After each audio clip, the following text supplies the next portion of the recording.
Hey everybody, welcome back. HSC Podcast 131. Big Box Steve on the mic, Big Smooth. Jumping in here to a new podcast. We're just talking about Christmas movies. So, it's that time of year. Any Christmas movies that you want to shout out, throw it in the comments. Um, I start with Home Alone. That's my choice. That was fun. And you started with Chronicles. Yes, we started with both the Christmas Chronicles. Yeah. Yeah. So good starts there. So throw out some good ones in the comments. Love this time of year, especially if you got kids. You have to watch the old movies that, you're saying you're watching it for them, but we know why we're watching it. I mean, let's just be honest. So let's jump into football this week. Thanksgiving Day football. So there was Thursday, Friday, Saturday, Sunday. No, Thursday, Friday, Sunday, Monday. Yep. Pro. And then of course you had college football Saturday. Yeah. And Friday. So there was a lot of NFL though days you don't normally get. What'd you think about them throwing in the Friday game again? Yeah, it was fine. I mean, it was good because I'd gotten off work, so I was able to watch it, but it was a noon start? Something like that. Yeah, it's pretty early. Yeah, so people that had to work, it wasn't going to be good for them. But, got my blood boiling again. So after being basically numb the entire season, then I got pretty upset at this game. Yeah, that the end of that game. So if people don't know what we're talking about, I thought the Chiefs Raiders game was on Friday. Raiders played them pretty well up to the end, and then they get a penalty at the end. What did you think of that penalty? The penalty that turned into from a false start to a motion and a fumble. I wouldn't have mind if they wouldn't have blown the whistle dead and then the Chiefs, you know what I mean? That's kind of like the Chiefs recovered the fumble. It wasn't like they let the play out. Right. Because that's not a dead ball foul, right? Well, the false start No, is no, illegal motion. no, it's Right. So not. But normally the play would run and then they'd throw the flag and then they would call it back. right, but they called the play dead. They were whistling before the play was over. Right. That's the issue. One to half another. I mean, the Raiders had their chances. They should have. How many missed field goals did Carlson have? So I'm not gonna. This one isn't as bad as some other Chiefs getting calls ones. I'll just say. Well, I mean, doesn't this kind of like fuel that fire for people of Chiefs getting calls when this keeps happening? Yeah, kind of. I mean, how often would this happen against it? You know what I mean? Like they would have probably been like, "Oh, false start," if it was the Chiefs. I mean, that's it. That's what brings these people's theories up, because they see this stuff happen regularly. And I think, you're making an argument that is kind of unbeatable because they blew the whistle. At that point, you have to say the play's dead. You can't enforce a fumble. Right. It should have been an inadvertent whistle, replay the down, right? Wasn't that usually Yeah. what it is? Yeah, but how can you have a fumble on a dead play? Right. That's why it's saying if they blow the whistle, inadvertent, how many times have they had that where it's an inadvertent whistle and they call the play dead and we start Right. over, right? They just don't be like, no, it's okay. So It's was the whistle, and I didn't guess I didn't watch this part because I wasn't watching that part of the game. Was the whistle before the ball was snapped or after the ball was snapped? after the ball was snapped. And then before the Chiefs had the ball or after? I think it was during the fumble, so I don't know. It's hard Yeah, to say because they were like this and there was a scrum on the ground. got it. Yeah, that's pretty lame. I think I don't see how you can. I guess it doesn't even matter unless the whistle was well after the fumble. You everybody stop. The play's been blown dead. And to be fair, we're going to go into it probably a lot with the Bears, but this is on Antonio Pierce. They shouldn't have spiked the ball until like 4 seconds left so they didn't have to run another play. Right. And that's the thing. They didn't need to run another play. Yeah, just get up, spike it, and then kicks field goal. Right. But like wait to spike it until there is Right. not any time, one kick and that's it. Yeah, it's just, they probably hadn't weren't ready for the situation.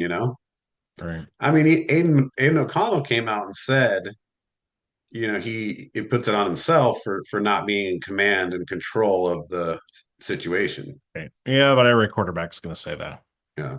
except Aaron Rodgers. He's gonna say the refs did it. If Aaron Rodgers would blame his center, he'd blame someone else. Yeah, but Aiden O'Connell could have said, hey, that was a bad call, but instead he just said, it's my fault. Yeah. Well, he doesn't want to get fined. That's That's the funny. thing. It's Yeah. So you can't say it is what you're saying. Yeah, you can't say that it was, got screwed over because they just fine you for that. Yeah. Okay. Well, that's fair. I mean, it's kind of funny that you can't say that and not get fined. Yeah. Well, that's the NFL for you. Yeah, that's brutal. All right, so we'll go jump into these games. The Chiefs Raiders is obviously one of them, but starting on Thursday, I mean, looking back at that, it's easier. It's your game, Detroit, Steve. Chicago, I mean, I was hoping they could win that game. I didn't think it was going to be that close for Detroit. You know, I figured if Detroit was going to win, it was probably going to be a pretty easy win for them. So Chicago surprised me a little bit, but the coaching obviously didn't. And so now we are looking for a new coach, which another midseason change for, when you're changing it midseason for teams, I don't know how great that works out. Well, this is about Eberflus's. This is the first time the Bears have ever done this. Right. Well, I mean, I wasn't talking Bears in particular. I was talking, like when teams do this. But the Bears, yeah, this is their first time in their history. And so that's, obviously something new for them to navigate. But what do you do here? How do you have an interim coach and then so you're in that position with your coach that, he coached out the rest of the season, stayed on, and now you're looking at firing him anyway. Yeah. That's it. Think about that. That's what's Dan Campbell. Dan Campbell was the interim with, was it the Dolphins? I think at one point. And then they let him go. And then a few years later, he got Detroit job. Bisaccia with the Raiders. Interim makes the playoffs. They let him go. And he hasn't got another chance. Although then you got Antonio Pierce, interim, keeps a job and sucks completely. Right. It's if I'm like isn't it Thomas Brown? Is that the interim? Yeah. This is good for him because, he's already taken over offensive coordinator job and they already said, "Oh, Caleb Williams looks so much better under him." Yeah, definitely. So this is good for him, not for them with the Bears, but maybe down the road with another team, like moving up faster.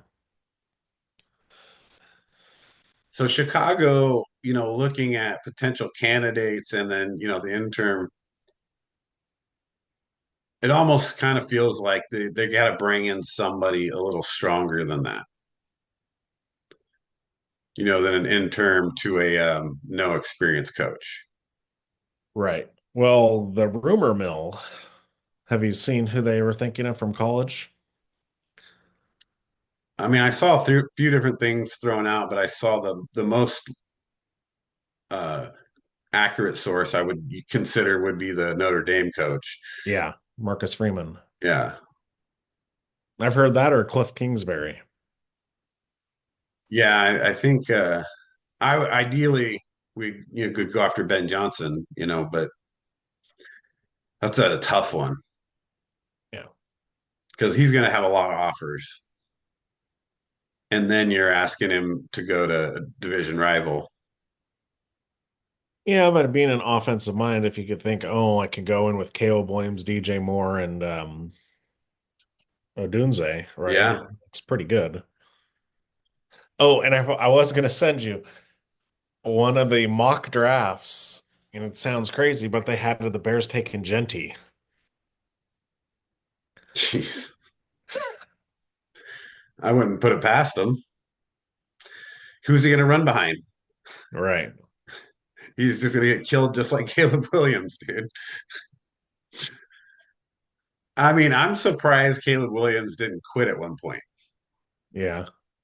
I mean, he looked close. If after the Washington was really demoralizing, it's like, the next couple games were not the same way as a Hail Mary, but losing the way they did to those teams, you could really see it in his face. Like he was like, man, what's happening?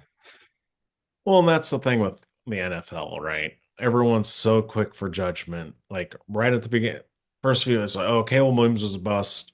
Jaden Daniels is the best quarterback in this draft class. Da, da, da. Now everything's like switching. Is like, well, Jaden Daniels isn't as good as we think. Bro Nix is the best quarterback in this draft, and Caleb Williams is looking a lot better than we thought. Right? I mean, isn't that Right. what it is now? Yeah. I And mean, think about this. well, and Bone, yeah, I mean, it all changes for sure throughout the year for the quarterbacks. But for Caleb Williams, like I said, the amount of times that guy's been sacked, and maybe some of them are his fault, but a lot of them aren't. They're just coming through the line. Right. And Well, if you get that's sacked that many times, like you kind of just want to give up.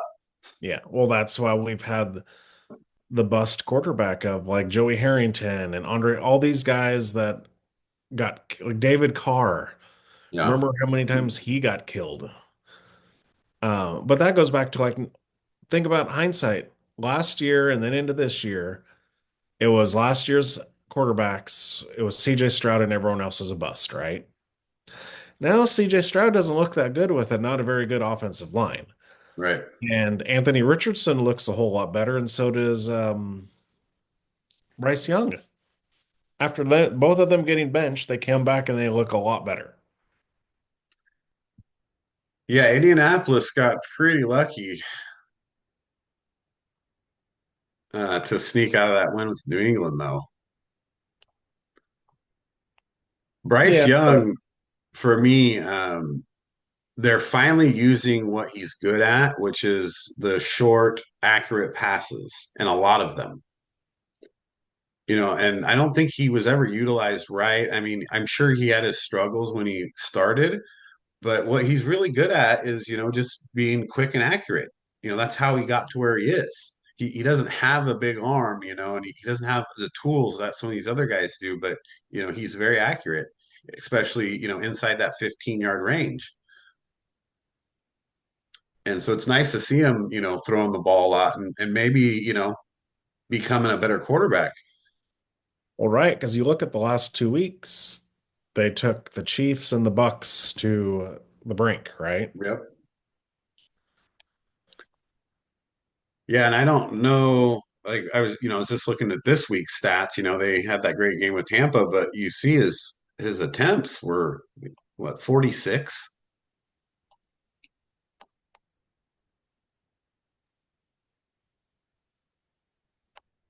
Yeah, 26 of the 46, so that's not that great of a percentage, but they had no running game. I think, yeah, Well, Chuba didn't have a very good game no, like he normally does. But like even look back in the loss to Kansas City, he still threw the ball 35 times. Just watch his attempts go up. His attempts are going up, and it's resulting in more yardage and a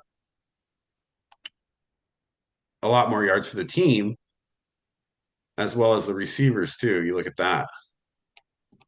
right. But you got to play pretty good defense, to stay in it with Tampa and KC if you're Carolina too. So their defense has to be helping them out a little bit.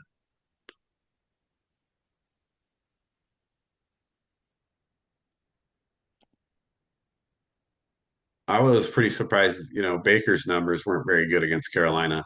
Right. Well, he was got hurt too, didn't he? Did he sit a little bit? Maybe just for a play or two, but I think he did mess up his Yeah, Trask hand. came in for one play.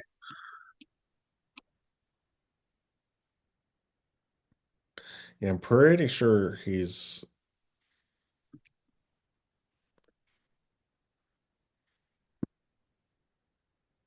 All right, well, let's jump back to games there, get the recap done.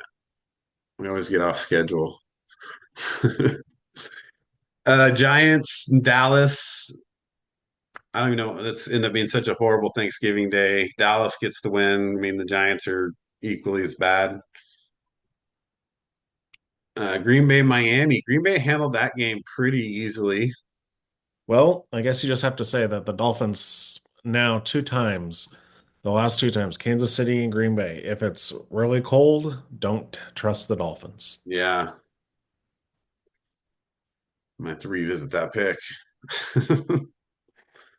The Vegas, Kansas City was on Friday.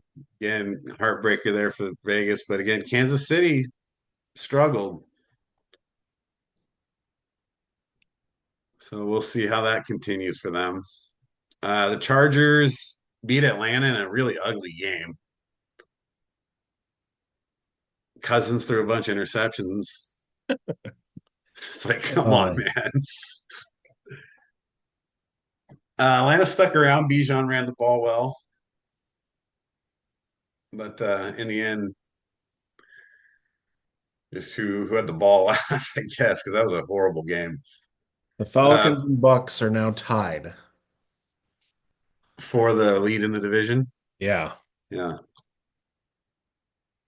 Atlanta's lost three straight. that's so bad.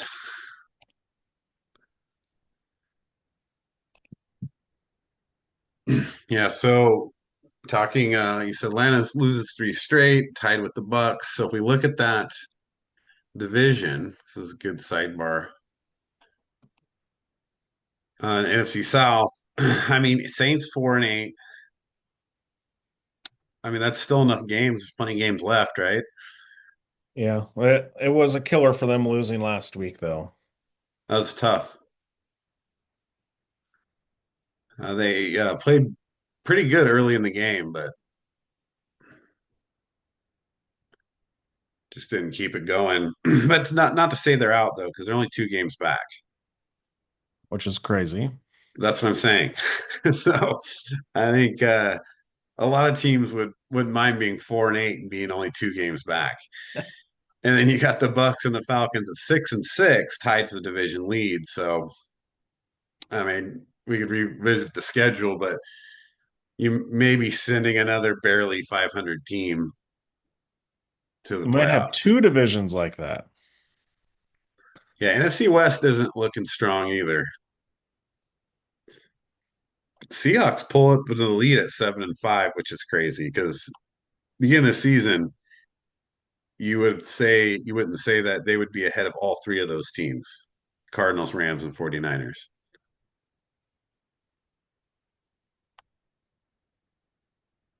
and looking at the Falcons schedule, they probably will go 9-8.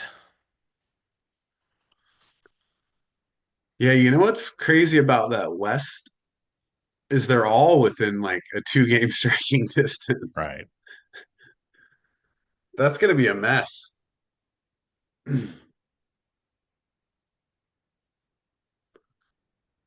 Yeah, and then going back to the South, the Falcons and Bucks have pretty favorable schedules. The Bucks only have the Chargers as a team with a winning record, and the Falcons had the Commanders and Vikings as winning records, with only two. So two of the five games with winning records. the Bucks play the Saints. They don't play the Falcons. Do the Falcons and Bucks play each other? Falcons play the Panthers, and then they're done with the division. So there's Yeah. no The Falcons got the Vikings, Raiders, Giants, Commanders, Panthers.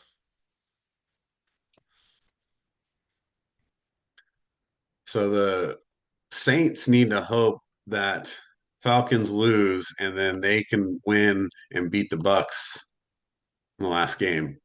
Yeah, Saints can't lose a game though. They have to Right. win it. Yeah, that'd be ideal. But as Atlanta just proved, they could lose every game. Yeah. Tampa squeaking by Carolina. I'm not particularly betting on any of those guys. No. That's tough.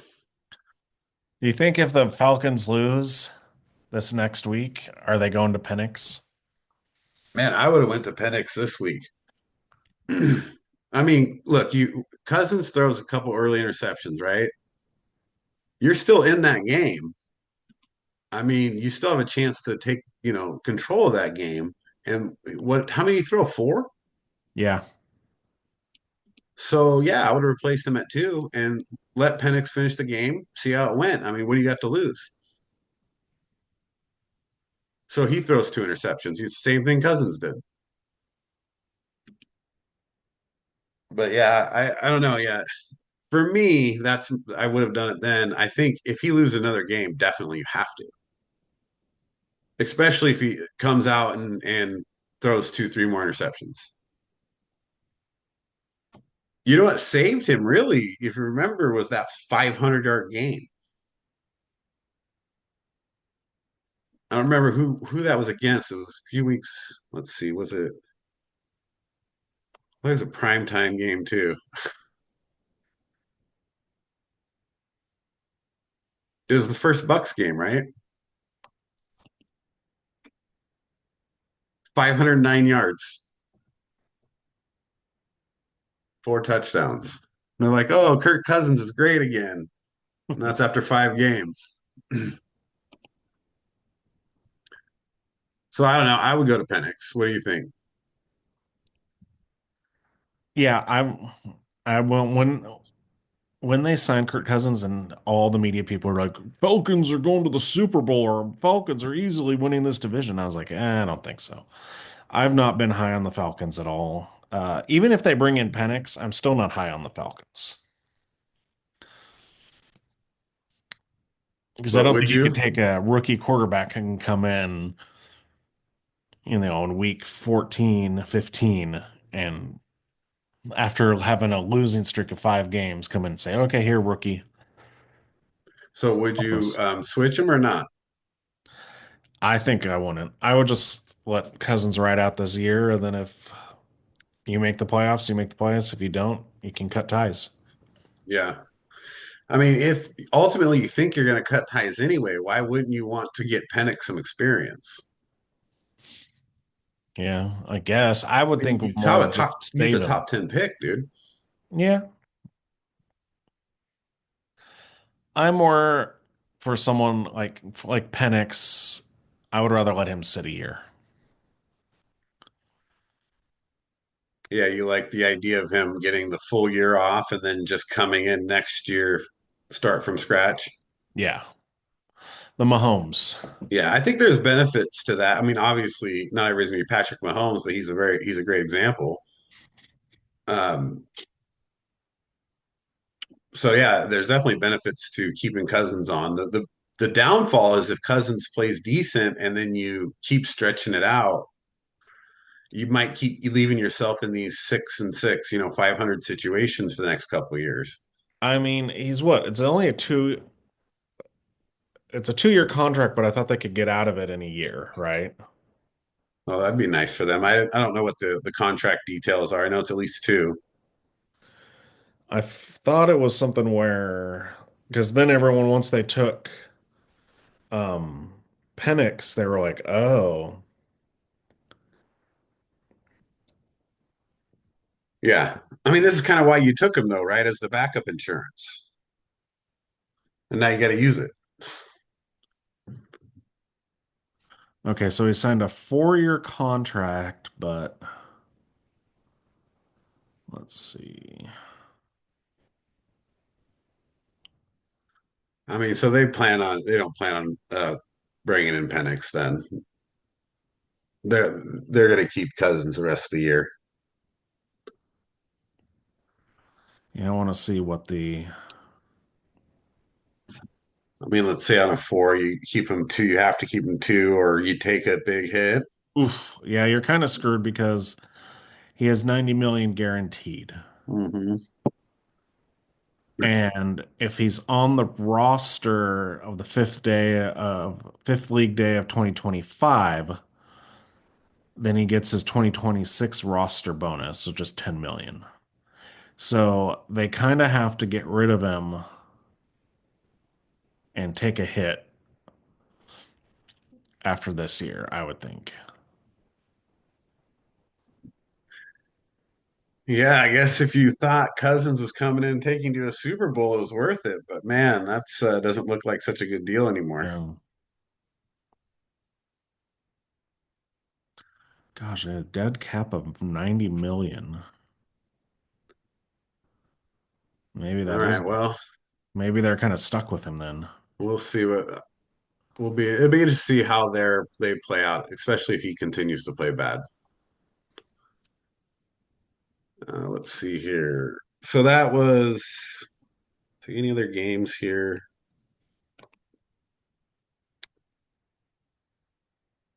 I can get this to pull up. There we go. Oh, yeah, that's gonna be. He has a dead cap hit of 65 million if they get rid of him next offseason. Wow, that's gonna hurt. So they have to keep him for 2 years. Yeah. So you just leave Penix on the bench. Well, I think you got it. I think you bring in Penix next year and say, sorry, Kurt, you can sit on the bench and make all that money. Oh yeah, it'll be the classic quarterback battle, right? Against the young guy and Mhm. the veteran. That's gonna hype media. They gotta have that. Yeah. Let's see. Pittsburgh comes out and man, the offensive showing against Cincinnati. Pretty good defensive plays too. Even scored on defense. So Cincinnati's in trouble there. Minnesota, Arizona. Like Arizona, could have done themselves a lot of favors if they would have won that game. Yeah. And they had their chances. Minnesota is not that impressive. So I don't understand the Justin Jefferson. Like you have Justin Jefferson, right? And you're not giving him the ball. And you're not giving him the ball. Like he's still getting yards and catches, but key situations, the guy hasn't had a touchdown in like 5 weeks. So if you take your shots and you miss with them, you say, "Oh well, I threw to Justin Jefferson." Isn't this like the Vikings a few years ago? Remember when we're like, how do they keep winning? They're not that good. And then they got to the playoffs and got just a what then they get Minnesota or the the Giants, you lost the Giants, right? Giants. Yeah. Yeah, you lose to the startup Giants in the playoffs. I kind of feel that's what's going to happen again this year. They're going to make the playoffs, have this nice, good record, and get obliterated in the first round. Yep, I could see that. But that's the thing. It's like again, it's those decisions. I don't understand them. Maybe I'm on the inside the 10, right? You're first and goal. You decide to throw on first down, throw it to Jefferson. Throw it to him again and again. If you throw it 3 times to him, oh well. Yeah. I mean, you do have, why am I, Addison also. So it's not like, and you got Aaron Jones. Well, that means they can't focus solely on Jefferson. Teams know that. There's too many others. TJ Hawkinson's back. Yeah. But if you don't target him, you don't know. So I just think the Minnesota is making bad decisions there on offensive play calls. Luckily, they won the game. I think Arizona had a lot of chances they could have won that game. New England, Indianapolis was interesting.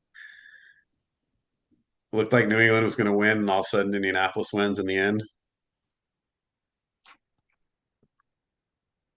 That was a pretty crazy finish. And then they went for two, right? The Colts, Yeah. I think. Yeah. What was,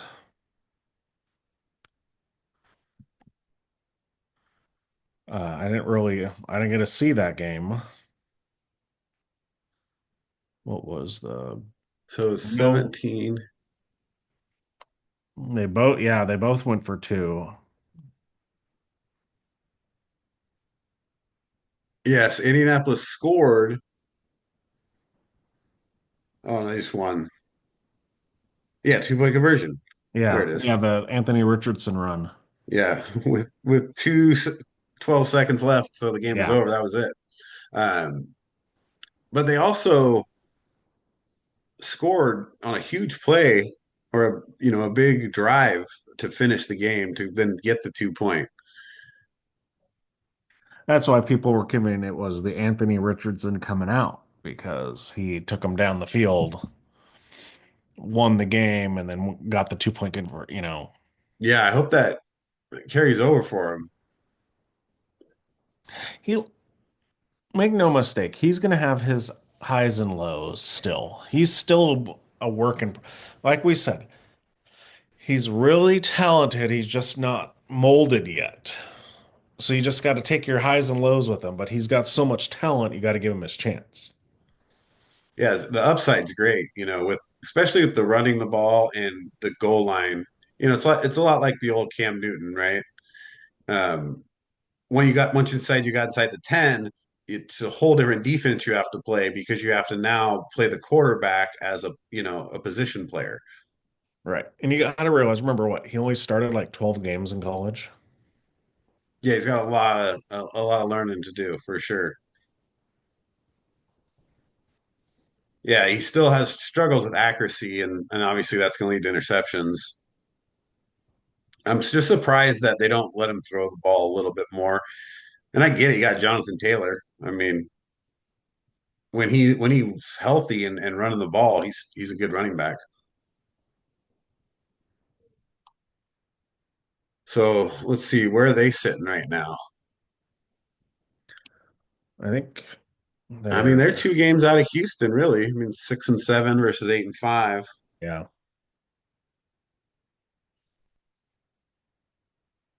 So I don't know. Do they have a shot at this? They play the Texans? Nope. They have an easy schedule though, that's for sure. Not super easy, but they just play the Broncos. Which is big because they're 2 games out of the wild card. Right. And if the Broncos could lose a game or two, that could put them up there. Uh Texans just slipping to 8-5,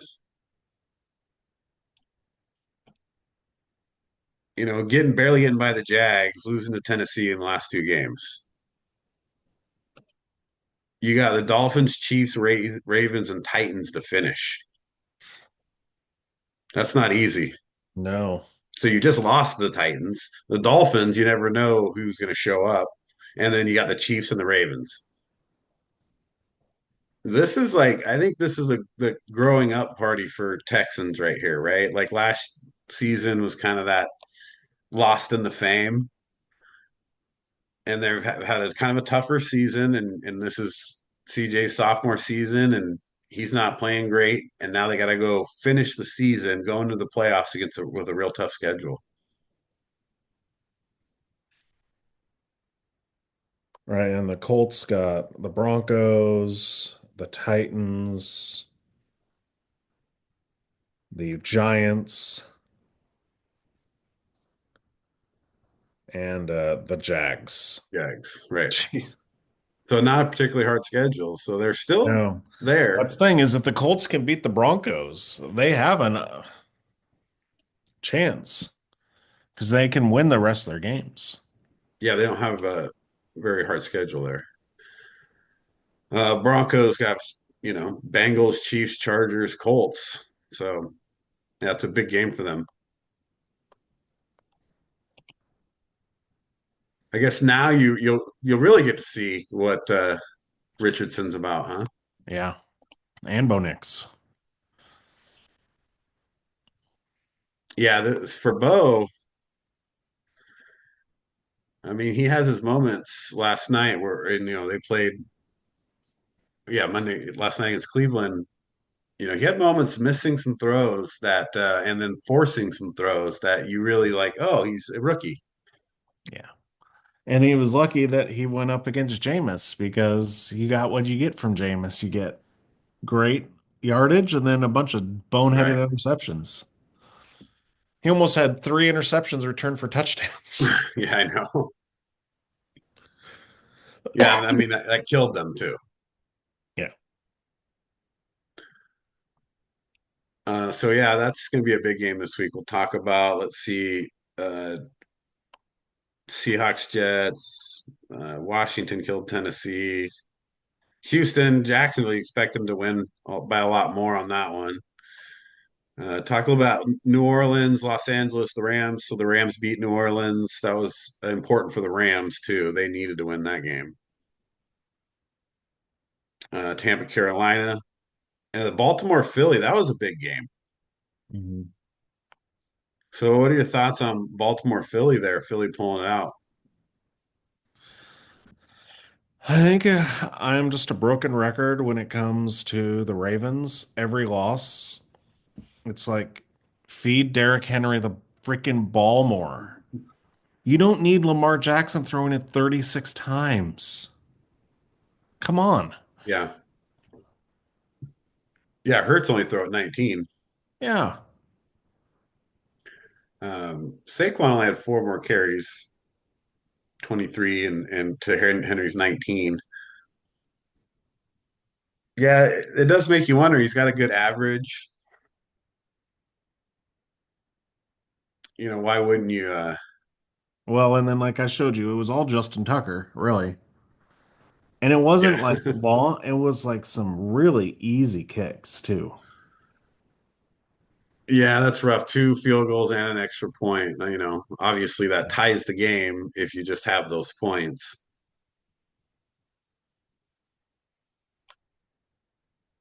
So that doesn't help him a lot. Well, and then I th sent you the thing that if Justin Tucker is old Justin Tucker, the Ravens are undefeated right now. Yeah. Yeah. At what point do you replace a Hall of Fame kicker? Well, it's gonna this is where I get the whole what will happen is you'll have the Ravens against the Chiefs in the conference championship, and then Justin Tucker will miss a field goals and they'll lose, and the Chiefs go into the Super Bowl again. That's the prediction, huh? Yeah. I mean, that's very possible. It's very possible. I mean, I could see that. You look at the AFC right now, even though Baltimore is 8-5, you know, it's Buffalo, Baltimore, and Kansas City. Yeah. That's it. Pittsburgh's a great story, but I don't necessarily trust them to, go to a Super Bowl. So, yeah, any one of those three teams could be playing in those situations. It comes down to, what seeds they get. Right. Like for me, I see only five teams. I got the Lions and the Eagles, and then I got those three teams. That's your five. Yeah. Yeah. Anybody else that gets in there is going to be, kind of on the outside bubble looking in, and they just played really well.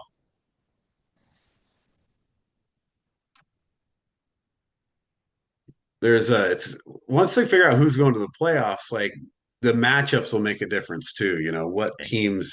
What those wild card teams are.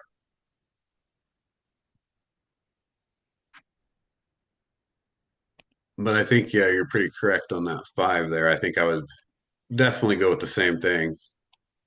Like who would have to go to Buffalo? Ugh. Well, you just saw what it looked like there this Yeah, weekend. that was awesome.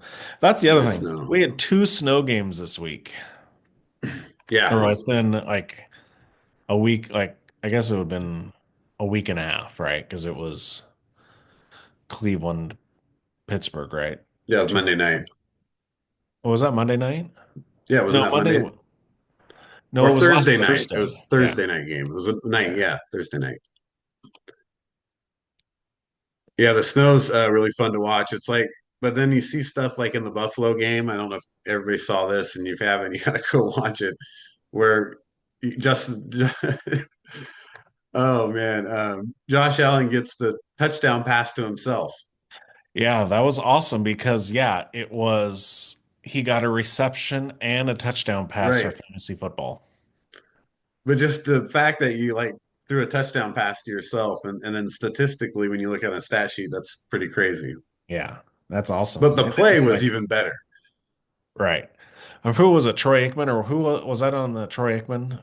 And he was like, Troy has you on his fantasy team, and Rosson's like, I have myself too. It was awesome.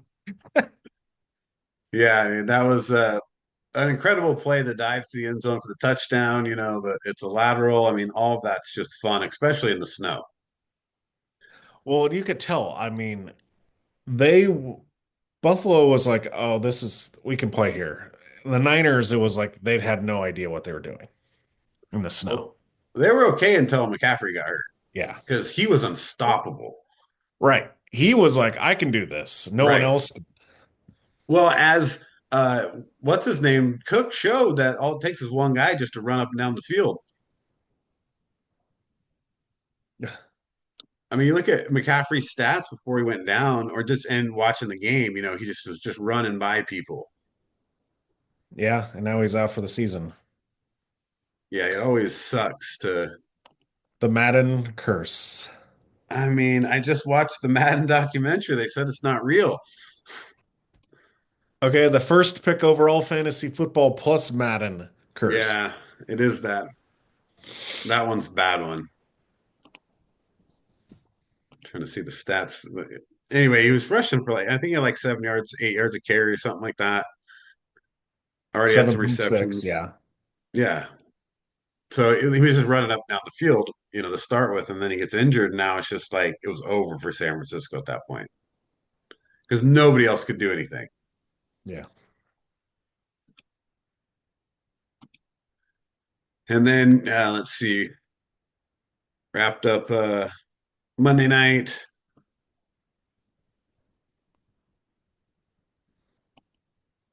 and that was Chargers and or not Chargers, Denver and Cleveland. Right. So good week in NFL though. It's fun to watch. I think as we get close to the playoffs, minus the glass, when people aren't playing because they're sitting on their bye, this is when football gets real fun, especially in the playoffs.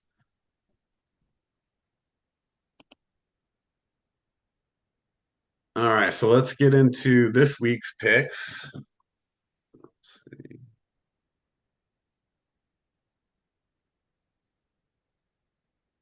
Week 14, Green Thursday night football start. Green Bay at Detroit.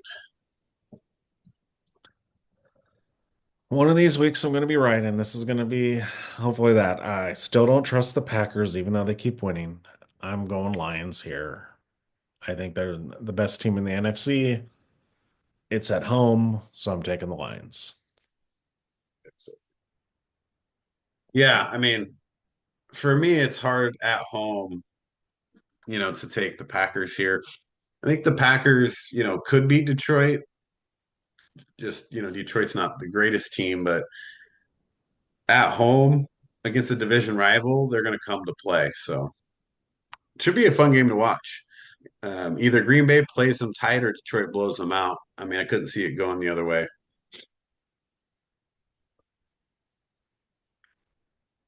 Let's see. Starting Jacksonville at Tennessee. Um, at home, two bad teams against bad teams, taking Tennessee. Yeah, Trevor Lawrence isn't playing, so I'm taking Tennessee. I mean, do either of those teams even have a shot? I don't think so, right? I think the Jags are done. And The Titans, Tennessee's I like, think, are technically still. I think, in the low, like 5% range. Yeah. I think there's only four teams that are like technically out now. Right. But the Bears aren't out with a 1% chance. Like, come on. Yeah. You're saying there's a chance. So it might not be the best. They'll probably put that on TV. Let's see. The Jets at Miami. What do you think there? Oh, the Jets dumpster fire continues and it's glorious. Way they Lost the Seahawks last week. I got the Dolphins here. They're at home. That's nice and comfy and warm, so I'm taking the Dolphins. Yeah, I mean, I think in that cold weather, in the New York would be a problem for him, but going into Miami, the Jets just are too dysfunctional. They do have talent, but they're just hard to watch. So Miami at home, right on that cover line though. That's six. If I had to pick that, I would take him to cover that. I think I got him by a touchdown. Yeah, I would think so. Let's see, Atlanta at Minnesota. Um, I'm gonna go with Minnesota here. I think both these teams are iffy right now, but Minnesota to me is a little less iffy, and they're at home. 5.5 spread. I'll take Minnesota to cover as well. Yeah, I'm taking the Vikings also. This is a revenge game for them because Cousins spurned them to go to the Falcons. We'll see how that goes. See how the crowd reacts to him being there. How many interceptions he'll throw. Well, and you know they're going to blitz him too. I mean, that's what Minnesota does anyway, right? And then he comes off a four interception game. They're going to throw the kitchen sink at him. Wouldn't it be crazy if he played a horrible game and that was what got him benched? The Vikings. At Minnesota. Yeah, that'd be great. But I mean, what's his name? Brian Flores. Flores. Yeah, he loves to blitz anyway. So I don't envy Kirk Cousins this game. But maybe he's going to do that Cousins thing where he throws for 350 yards and they're like, oh, he's back. Yeah, probably. Right? He's like a 500 quarterback. He's 500, right? He's, Half the time I'm good, half the time I'm bad. yep. Yeah, what do you got there? Oh, I said the Vikings. You got Vikings as well to cover five and a Yeah. half. They're gonna cover. New Orleans at the Giants. What do you got there? Weirdly, this was a tough one for me to pick because I think Drew Lock is starting. And the Saints, this will be the Saints go in and mess up and lose to the Giants. I could see it happening, but I'm taking the Saints because they need the win. And the Giants don't want to win. Yeah, they do need to win. And I mean, you need a win. This is the team you want to play, is just like you said, the team that doesn't necessarily want to win. They're still dangerous, though. They've got some good talent. And I don't know. I think this game could go either way, but I'd still take New Orleans here because I think you're right. That's a team that's more hungry. And five spread, yeah, I'd give New Orleans a touchdown here. Yeah. But it's in New York. Who knows what the weather's going to be like? Yeah, you never know. Let's see. Let's look.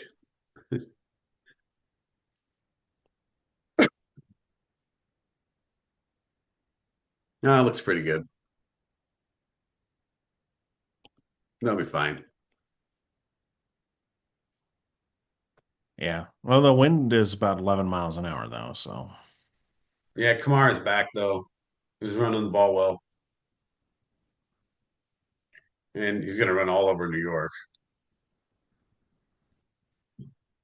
I guess Carolina, DeVito is questionable, so he might play. who's that? Tommy DeVito. Oh, He might play.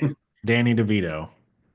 oh, geez. I would start Drew Lock regardless. Yeah. Like, how do you know what you got yet?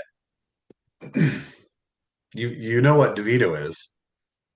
Well, I think it comes down to like if you're the Giants or the Raiders, who's your preference at quarterback, right? Because you might have the same preference, and that might be why you want to be. Because I'm thinking you got the Jaguars, the Raiders, and the Giants, right? All in there.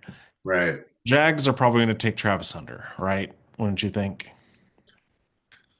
Most likely. I mean, that's if they're a top pick. Yeah. Yeah. And then so then you got Shador or Cam Ward. And I guess it's whoever your preference is. Well, that's tough, right? Because they're both going to have their advantages, and it's you're coming down another one of those Bryce Young, CJ Stroud, maybe Right. not the same skill set, but the idea. Or even Jaden Daniels, Caleb Williams. They were even saying that, like that the Bears should take Daniels, right? Well, I mean, at the beginning, it never was. I think when Daniel started playing well, people started obviously saying that. But I don't think Caleb was a choice. I think Bryce Young and Stroud were like really Right. like a flip of the coin, right? Because I would say you're 50-50 on Shadur and Cam Ward. Yeah. I would be happy with either. So Yeah, that's what I mean. It's like that. I don't see how you could, because they both have such different skill sets, but they're both really good at what they do.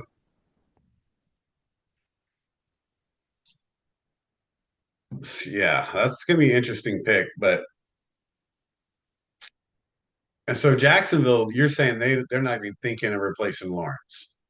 I don't, didn't they just I mean, they sign him just signed him, of course, but I think they would, if I'm Jacksonville, you get the Travis Hunter or one of the top offensive linemen. And then if you still suck, then you go after and wait for Arch, right? I mean, there's other quarterbacks for sure. I mean, Yeah. they I keep don't coming. think people are saying, like the quote unquote experts are saying that Shador and Cam Ward would have been behind Bo Nix this year. If they would have came out last year, that they wouldn't be even top six quarterbacks taken. So, Yeah, I mean, Shadur possibly, but Cam Ward obviously not because he was coming from a different program, and he's well, really they're had a saying even breakout right year. now, they would be rated like the seventh and eighth prospects. Yeah, considering the years those guys had, I mean, you look at Penix's year when he came out. Yeah. I mean, then you already had Caleb and Daniels and Drake May.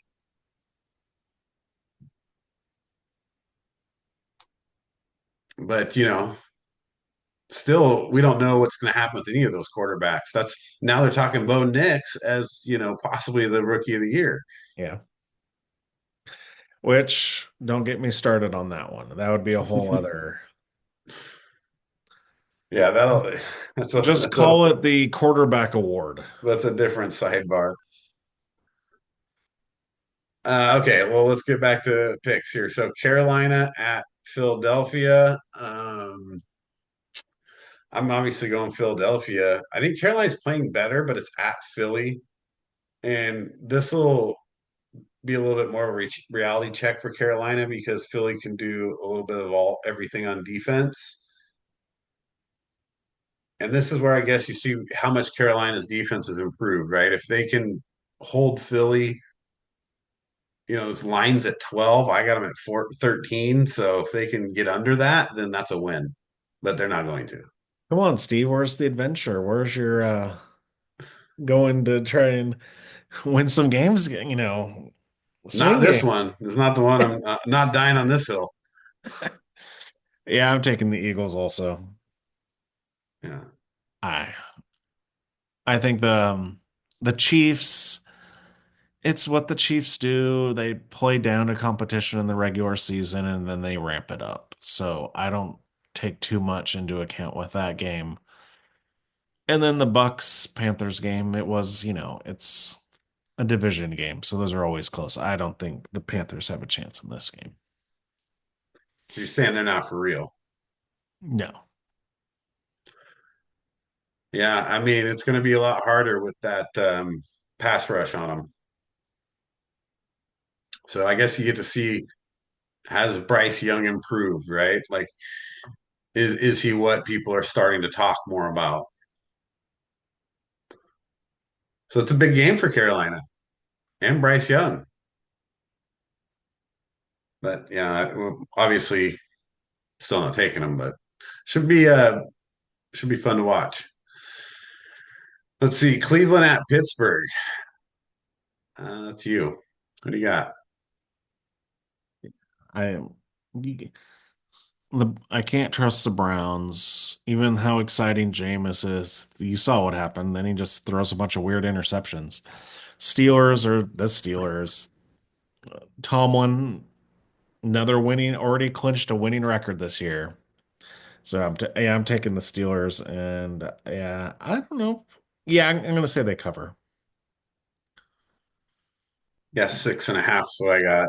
Um, I got six, but yes, they'll still touchdown. That's either way. yeah, at home, you know, and Cleveland's very susceptible, to turnovers, obviously, but a good defense, can shake them up. And Pittsburgh's defense is playing well. Really helped them out last game.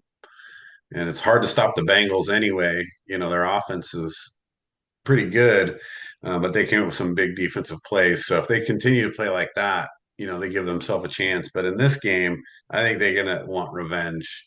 Yeah. Cleveland beating them in that snow game, I don't think sits well. So it's not going to be a blowout, but I think they'll cover. Isn't So I'm that kind taking of Pittsburgh. crazy? They're playing twice within 3 weeks. Yeah.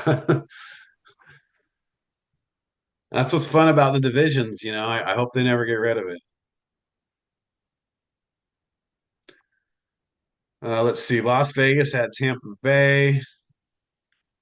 Um, I'm taking Tampa here at home. They need the game, but close because I think Pierce is, kind of fighting for his job.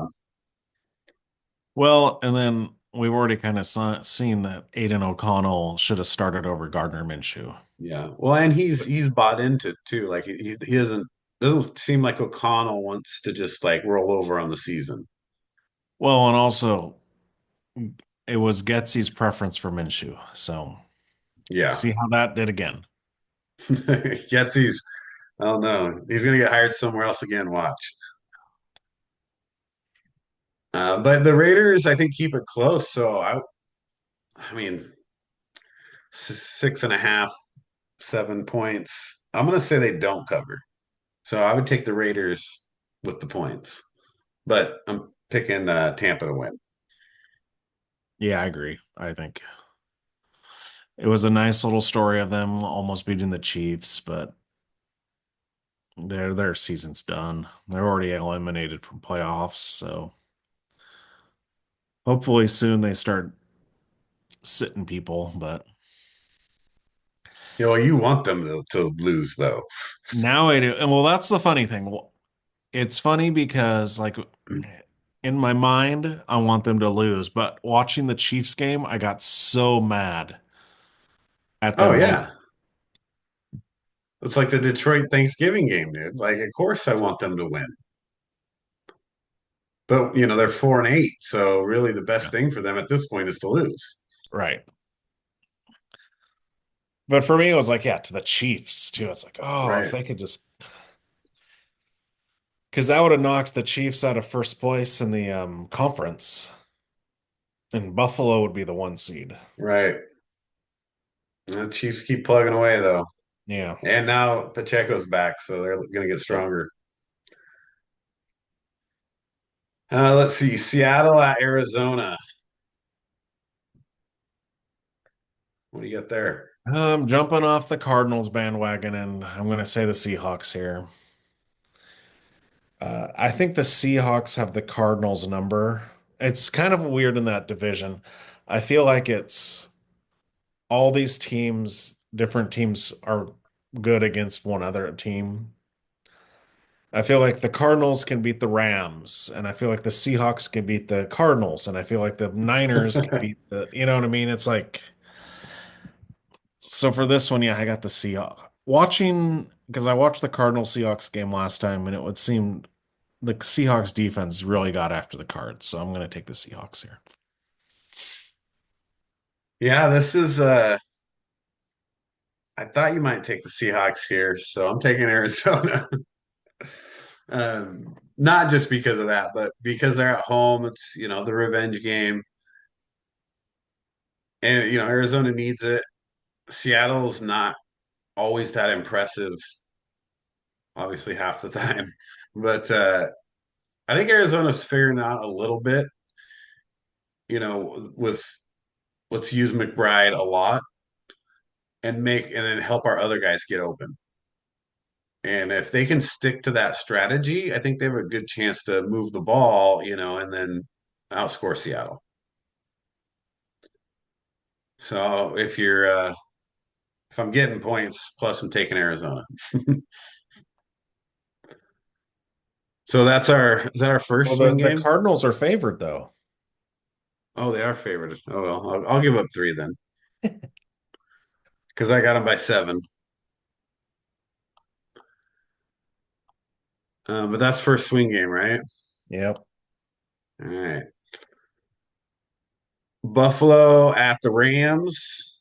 Really bad timing for the Rams here to run into a Buffalo team who's going to be, really hyped off their last game and wanting to keep close, right? They have to keep that small distance between them and Kansas City. So they're going to come out and play again.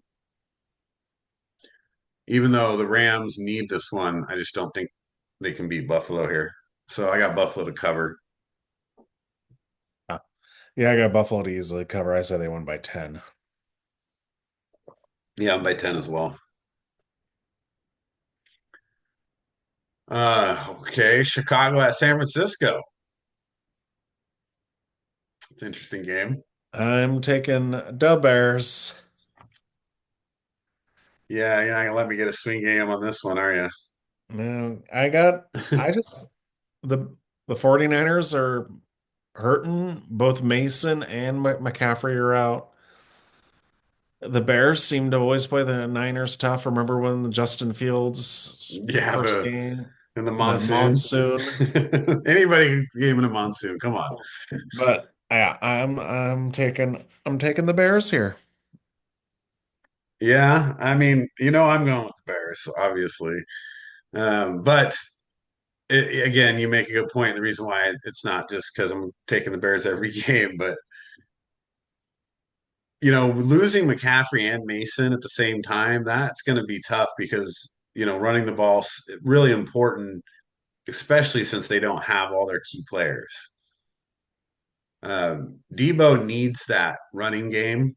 He's not going to go out and get open by himself and run those deep routes and do the things that Ayuk was doing. All right. I'm gonna have to get Pearsall involved and Yeah, and Jenkins. right, yeah, and they're not, the caliber that Chicago's defense can't handle, and they're pretty good in the secondary.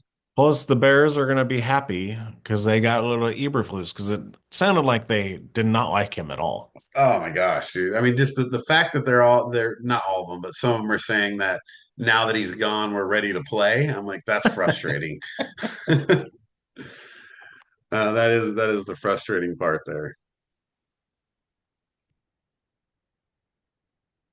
Yeah. So speaking of the Bears, you think about it, not just saying, they're going to beat the 49ers, but you look back, the Lions, the Vikings, the Packers games, all in it, all winnable. Just Sanders. a lot of, missed field goals, things like that, right? And then obviously the games before that, you have all the kind of games. I think the Bears are like the 4-8 team that no one wants to play. Because you think of even their division rivals, they're barely sneaking out, and that's it's tough position for the Bears to be in because they have nothing to gain, which really sucks at this point for them. But they're definitely, I mean, you got the positive point differential, for a team it's like, yeah, hasn't happened since the 50s or something like that, right? Well, that's usually comes down to coaching. Yeah. I mean, it's done now, though. It's like, that's the thing is like, yeah, it's great that we got rid of our coach, but we're 4-8 and the season's over. Trust me, now you know what the Raiders would have had to do with last year. It's like, dude, stop winning. Yeah. I mean, it's been a couple seasons of, too many seasons of that now. But the thing was, they had decent season finish last year, so it gave a false sense of hope. And Stan with Eberflus, to say, oh well, he increased up to that 500 record. Now next year we'll get a couple games over instead of replacing him right then. Because even if we're 4-8 with a new head coach right now, I'd still be happier than I am with 4-8 and an interim coach because at least that new head coach is building something. Now I have to wait a whole nother year and then for a new coach to build again. And so now you go back into what the 500 record again, Oh, they better not. Once you get that quarterback, you have only a window. right? Look at the Bengals. Window's closing. Yeah, yeah, and they got all the talent around them, so that's where Caleb's headed though. When you change coaches like that and you don't do the right thing in the first place, which would have been to change him this year. But either way, like I said, I think as the Bears finish out, they're gonna give some games to these teams, especially because they're division rivals. They still got Vikings, Lions, and Packers again. It's play spoiler at least. Yeah, yeah. You're not getting the high pick anyway, right? Let's see. Chargers at Kansas City. I'm taking the Chargers here. I know it's at Kansas City. It's going to be cold. Chargers hopefully will run the ball and have a chance to keep the game close. And I think it's time for Kansas City to put up another loss. So I'm taking the Chargers here. I also have the Chargers here. You can't scratch it off and change it. No, I don't. I got it right here. Right there. It's Chargers. Yeah, I have the Chargers here. I feel like, yeah, it just feels like the Chiefs are due for another loss. I'm not saying that they're not going to, they're still going to win the division and everything like that, but I just feel like they're playing with fire every week. So this week, I feel like Jim Harbaugh will have the Chargers playing well and prime Yeah, I time think. Sunday night football. I mean, last week the Chargers didn't play well. I mean, they could have still won the game. They should have still won the game, but I just think that's going to sit well with Harbaugh. He's going to have them ready for this game. Like I said, the problem with the Chiefs is I think with Pacheco coming back, I kind of hate to sound like an announcer, but he really does add a whole different, part to their offense that Kareem Hunt doesn't offer. And that's tough because now you've got a back who can stretch the field for Patrick Mahomes.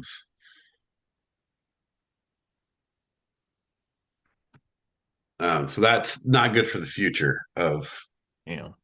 the AFC. Still going to stick with the Chargers there, though. All right, so Cincinnati at Dallas, which I guess we thought would be a good Monday night football game at one point. What do you got Yeah, there? I'm taking the Bengals. I don't think the Cowboys have enough offense to keep up with the Bengals in this game. So I'm taking the Bengals on the road. Yeah, and I'm taking Dallas because I want you to swing game. Did you just change that, Steve? No, I have this is a Cooper Rush breakout game. Dallas at home, coming off back-to-back wins. He's got some momentum going here, and really though, Cincinnati's defense is playing awful. It- so I could see Dallas having a chance. That's why I chose this one. Dallas barely beat the Giants with Tommy Diane DeVito. So Hey, they're on a streak. The streak continues. So we got two swing games, huh? We got the Dallas, Cincinnati, and the Seattle, Arizona. Dallas is definitely a stretch, there wasn't a lot to stretch on this week. Seattle, Arizona, I really believe can go either way.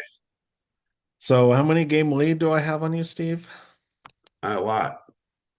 It's probably around 10, right? Oh dang. I'm at 125 and 70. Let's see.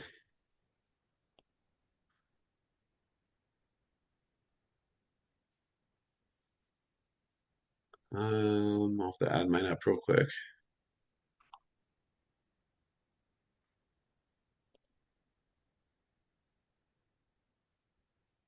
We can get Wes on here, then I can figure what his is. Wes and I are tied. Oh, So you're what? 125 and 70.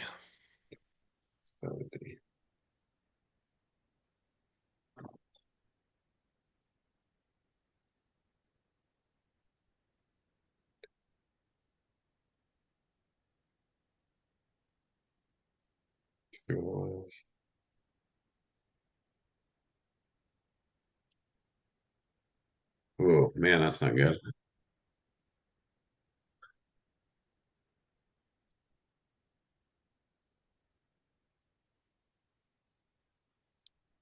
Yeah, that's not good at all. 114. So you're 11 games ahead. So you gained one. That's good. So I Only got 4 weeks to catch up. So I need both of these swing games for sure. But I mean, really, when you look at the schedule, there was not a lot of no. games that I felt good about. I guess I mean Tennessee Jacksonville obviously could go either way. Packers Lions could go either way. Yeah. Browns Steelers because the Browns already beat the Steelers, but and then I for me the one was Saints Giants just because can't ever trust the Saints. But Yeah. So it was hard to this week, I think. Well, and and then Bears Niners because it's in San Francisco.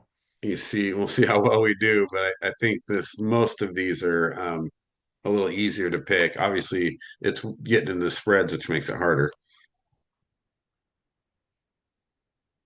All right. Well, it's football wrap there for NFL. So let's jump over to college to finish up here.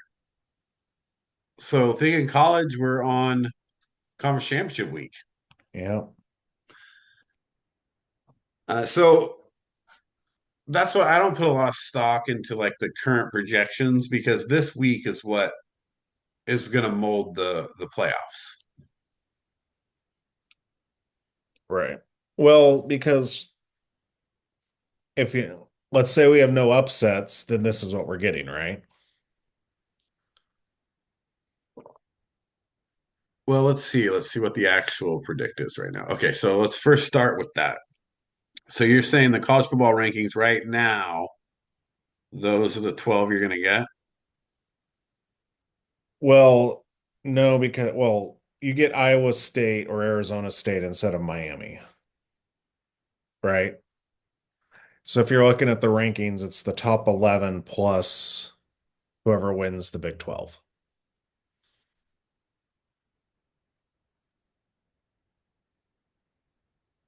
Yeah, because let's see. Let me pull the schedule here again.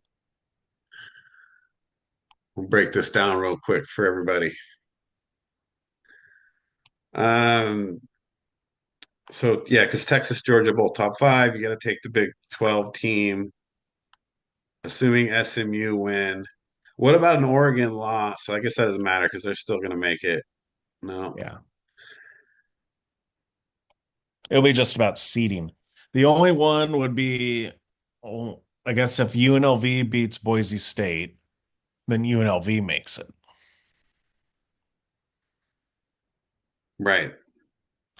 But then you might have, then it will be about seeding. Will the Big 12 then move into a bye? Boise State.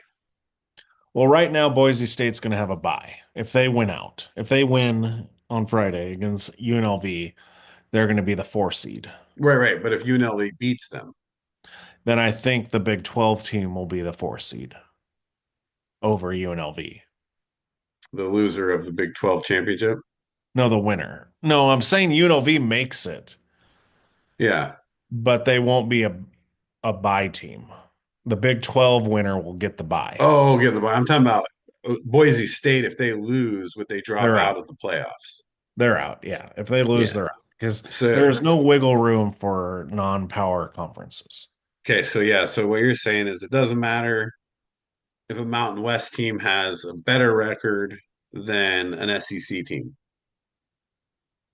Well, I think if UN, one of them is going to make it, Yeah.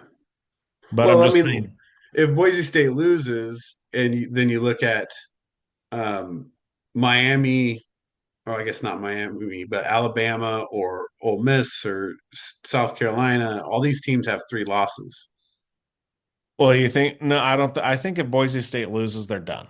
They're not going to Yeah. take a non-power conference team over what you just said. And Right. right now, Alabama's in. Yeah, at 9-3. And so again, if the Boise State lost, they would have a better record, and still Alabama would go because they're SEC. Yeah. Because right now, Boise State's 10th and Alabama's 11. Hmm.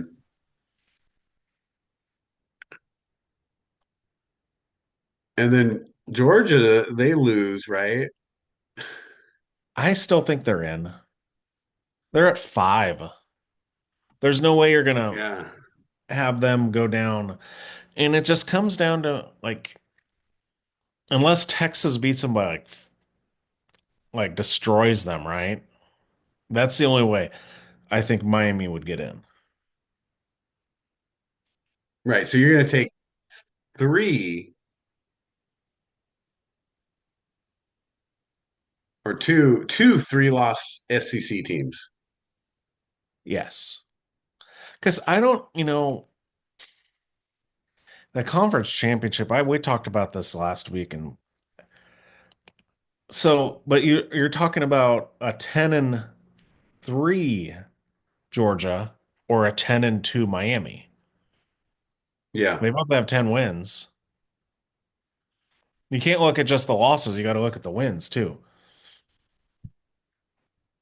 Yeah. So 10-2, 10-3. And then look at what teams has Georgia lost to, what teams has Miami lost to. What, Georgia would have lost to Texas twice? That's 2 of their losses. Yeah.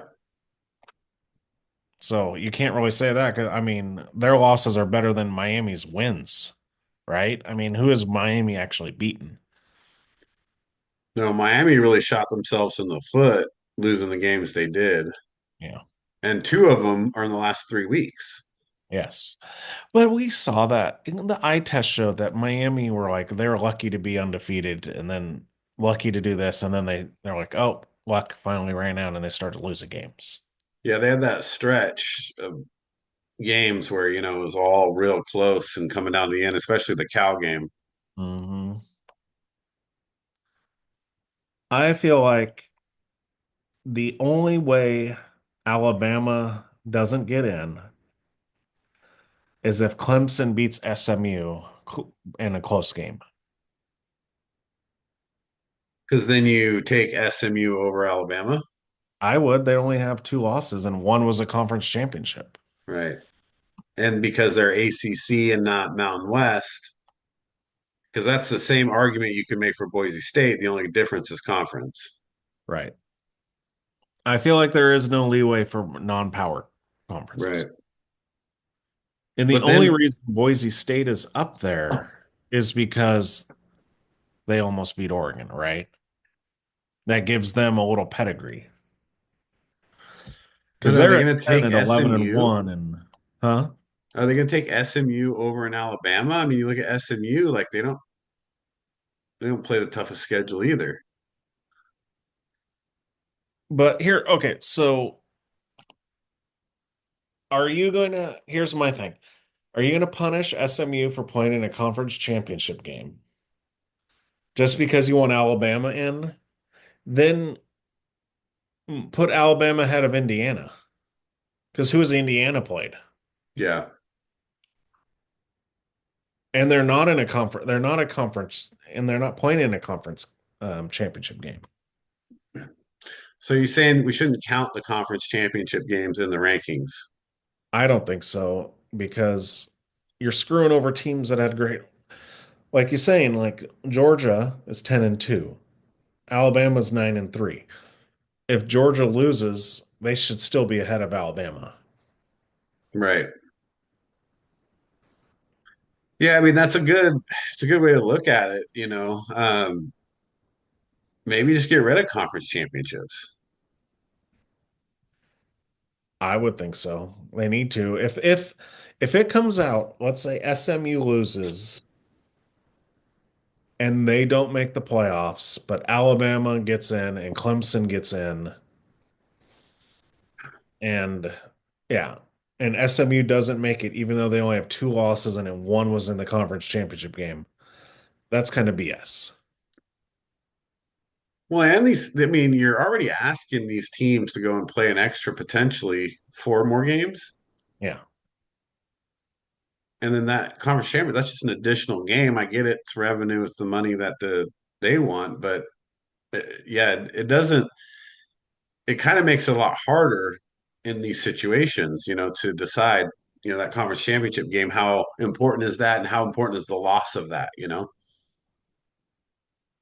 Well, yeah, because you have it like teams like Tennessee, Notre Dame, Indiana, and maybe Alabama, Ohio Ohio State. State, They don't have to play an extra game. and they just are in now. Yeah. What happens if Oregon plays and Dylan Gabriel gets hurt? Well, there's no benefit for Oregon and Penn State to play right now. The only thing was for Penn State is they can get the bye. Right.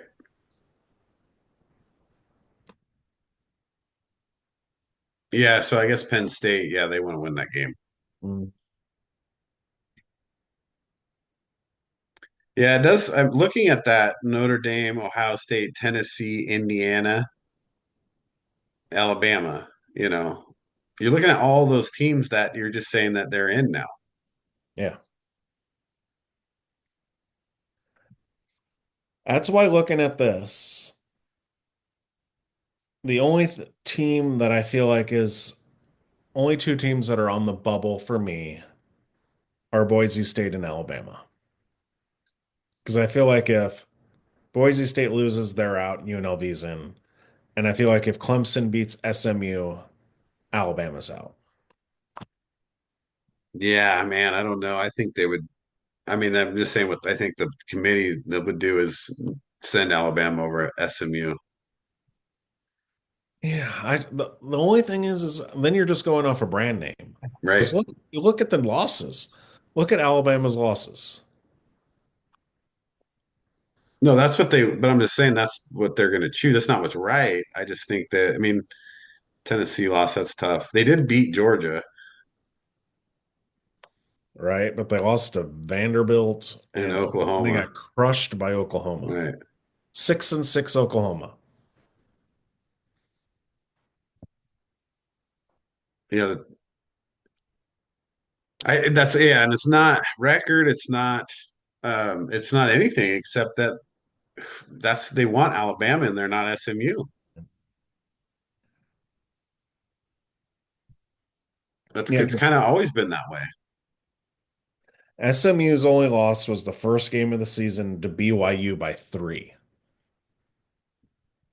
right? Yeah, they need to win that game. I know. I mean, they could definitely still put SMU in. It just I don't like my chances going up against Alabama. And when you're talking a committee selection, Well, I just look at maybe, yeah, so SMU doesn't play the caliber of Alabama, right? But they take care of business. I mean, they beat Cal 38 to 6 in their last game. They could have, been like Miami and lost to Syracuse. Yeah. What a horrible loss for Miami. Yeah. Because that's the thing. We shouldn't even be talking about it because you should be thinking of it should be Miami and SMU, right? Yeah, Clemson, they snuck right in there.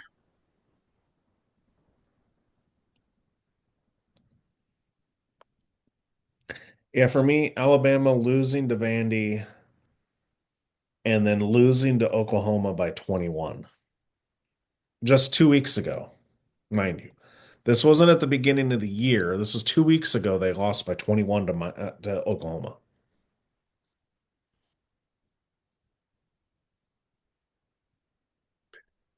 Yeah, the having the automatic bid and playing the conference championships, like these are it's interesting. You're always going to run into this, right? Because the top SEC teams playing in the conference championship doesn't matter, they're still going to go. You know, So I why just even have think, them play? well, I don't think teams should be punished for playing in conference championship games. Yeah. No, See, I agree with that. here, the only one this benefit, the only two teams this benefits are is UNLV and Clemson, because there's no Right. way they would have made it unless they win their games. Well, yeah, and then because the other one's an automatic bid, Iowa State and Arizona State. Right.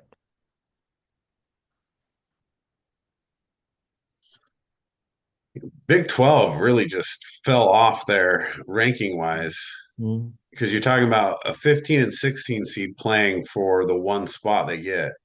Yeah. Where at one point when BYU was up there, you thought you might be looking at you know, two playoff teams coming out of the Big 12. Well, yeah, because BYU beat SMU, right? Yeah, So that was their big win. right.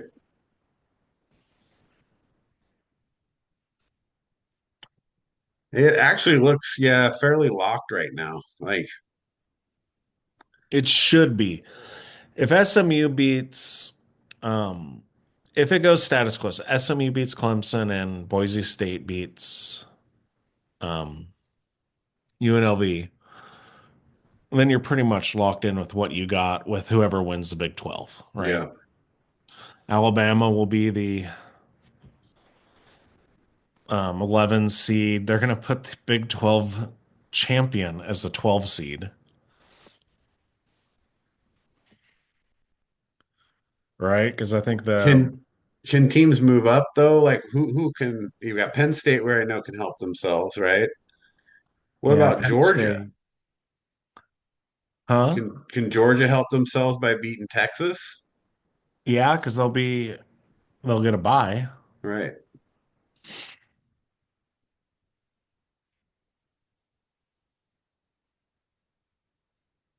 So who's the other two buys going to go to then? Well, you got the Big Uh, Ten, so it's either the Ducks or the right. Penn State. And then you got SEC, so it's either Texas or Georgia. Then it's either SMU or Clemson. Now, if Clemson wins, it might be the Big 12. And then it's Boise State right now because they're ahead of any team from the Big 12. That's interesting.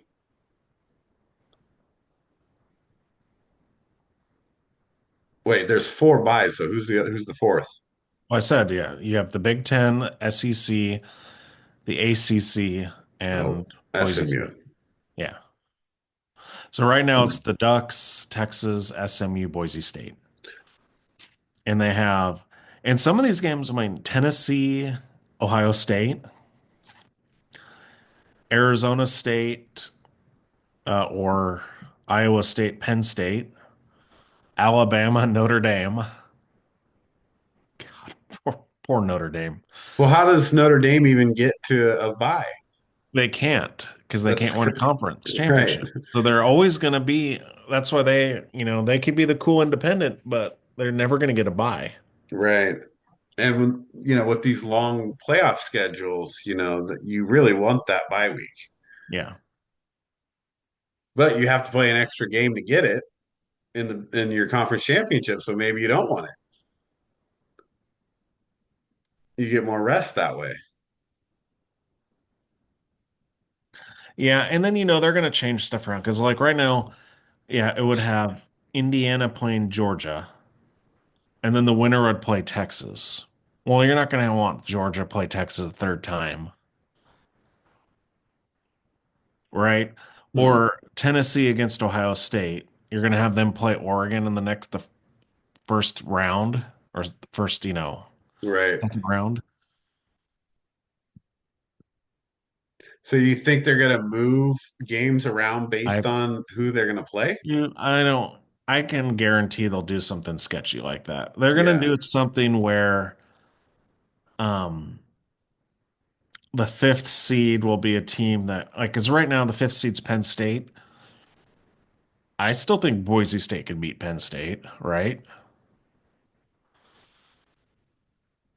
I mean, it's a tough game for them for But I sure. mean, what happens if they put Ohio State or something there to play Boise? You know what I mean?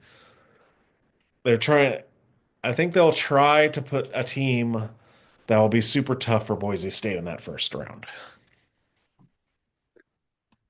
Well, I mean, it wouldn't be the college football playoff if it wasn't shady, though. Yeah. It's you got to add that level of shadiness into it, or it's not the same. And you know what else I could see is I could see Boise State moving to the 12th seed because they might be like the winner of Iowa State, uh, Arizona State jumps them. Arizona State, and then it'll bump them above Boise State.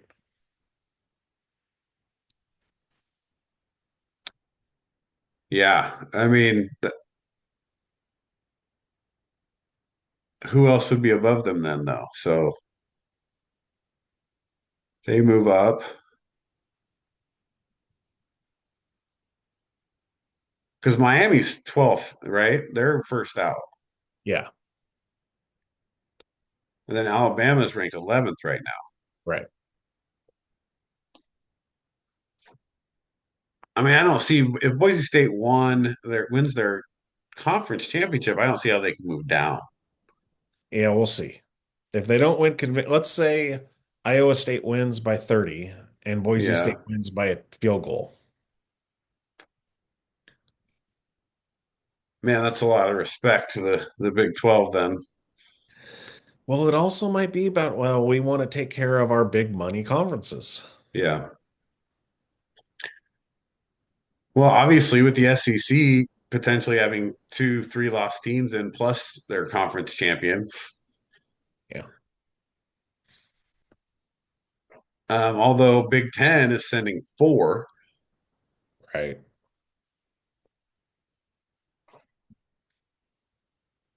Yeah, but the Big Ten is going to have either a one loss and two losses and zero loss teams, though. None of them are going to have three losses. No. Well, and that's what I mean. It's like, but then kind of looking at it though, these other three lost teams, there's not a lot of other teams to put in it. Right. Like maybe you could make an argument for Ole Miss. South Carolina. Well, Ole Miss beat Georgia. So that means the team they beat gets to go to the playoffs with the same record. Yeah, but Georgia would have played one more game. Well, yeah, but we're not counting the conference games, remember? So wait, did Ole Miss beat Georgia? Yeah. I thought Georgia's losses were, or am I wrong? No, they beat Georgia. They beat them pretty good too, 28-10. All right. So the Georgia, oh, Georgia beat Texas. So there you go, though. Georgia beat Texas, though. Yeah, and I'm talking head to head. You're saying Ole Miss, Georgia. You just take those teams, separate them out. You said those two teams played. Ole Miss won and has the same record as them. Why But they wouldn't you wouldn't send have the them? same record because it would be one would have one more win.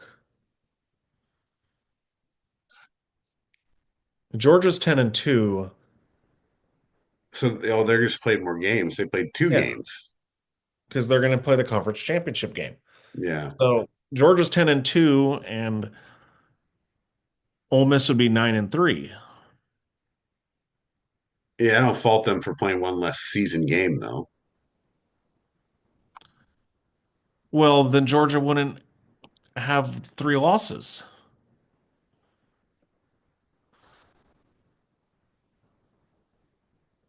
Well, they lost all three in conference, didn't they? Georgia has two losses right Or now. they lost both in conference. Yeah, Alabama and Ole Miss, and then they will lost to a Texas. Yeah,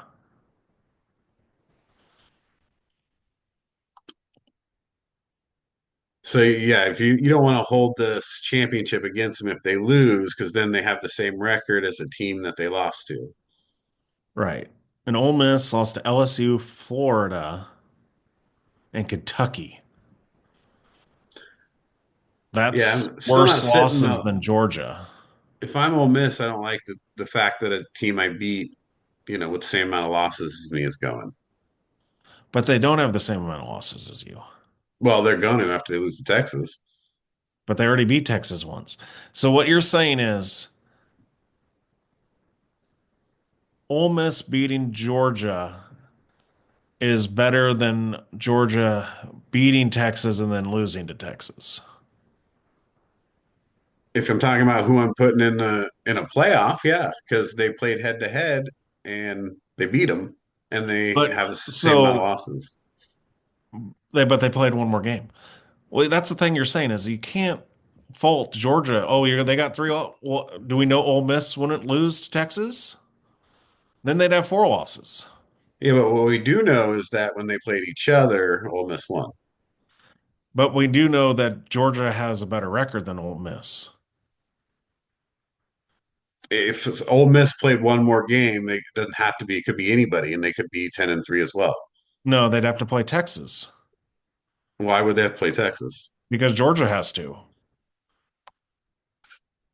Georgia's regular season, they were 10-2.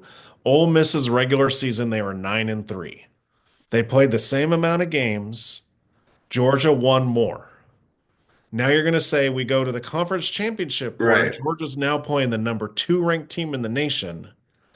And if they lose, then you're going to say, oh no, Ole Miss, you can get in even though you haven't played as many games, but you have the same amount of losses. Well, Alabama's going for that reason.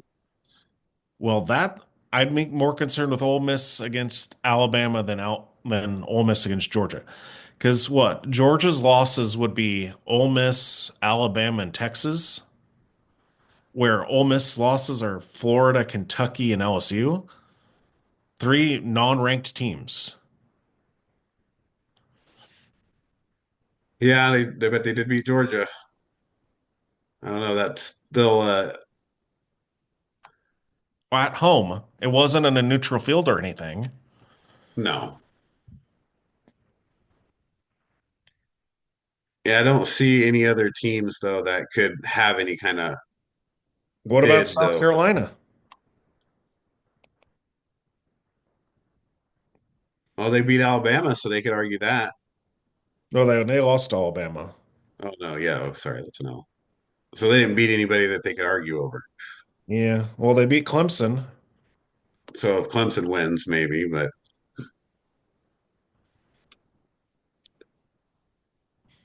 Yeah. yeah, I don't see South Carolina. They don't have any big wins over any top 12 teams that or any currently ranked top 12. Right. And they lost to Ole Miss. So there you go. But I don't think you can. Well, this is what I've been going back to. It's like you can't fault Georgia's ahead of Ole Miss because they have less losses. Right. It'd be like saying if Texas' only loss was to Ole Miss, oh, Ole Miss should come get in because they beat Texas. I'm sorry, but you don't have as many the same record. Yeah, and so now again, this comes back to the conference championship game. Like, It's stupid. I you know, can't stand it. why do you have it if you're not going to use it, right? And then I guess now you call it a seeding thing, but then we already noticed sometimes it doesn't work for that either. Well, yeah, because what pissed me off is when someone asked, like, "Oh, if SMU loses to Clemson, they're still in, right?" And the guy was like, "Well, we'd have to see about between them and Alabama." And I'm like, "Really, dude? Really?" Yeah, I mean that's the conference championship seems to not work as well as you go into the new playoff system. Right. If you're going to keep expanding it as well, because if you really look at it, right? Again, we're try to make some arguments for some other teams, and even that, it's real a stretch to make those arguments, right? So why not just at this point take the top 12 and put them into a bracket? Well, then Iowa State or Arizona State gets screwed. Yeah, I was sorry you didn't make it. Well, that comes down to like I still can't stand the committee thing. I'm sorry. Go back to the numbers. Go back to like the BCS. I don't like the human part of this. Right. Like last year. I hate Florida State, but I don't care. They were undefeated. You know what I mean? Well, they should have been a top four team, even though they lost their quarterback. Your FS, your Florida freaking State. You probably have other scholarship quarterbacks that can play. Yeah, they definitely, I mean, when you look at of teams that recently have kind of gotten screwed out of a playoff chance, that's one of the bigger ones. But again, when you're talking committees, like we've had this, and that's kind of what I said in the first place is if it wasn't the college football playoff, there wouldn't be controversy, right? Hmm. Well, yeah, they created real controversy when they already were like put Alabama in. But at the same time, I was first outraged, and then I'm like, really? Well, it's either Alabama, Miami, M Mississippi, or South Carolina. And then I'm looking at those four teams. I'm like, well, Alabama's the best of those four to me. Well, yeah, and then if you look under that,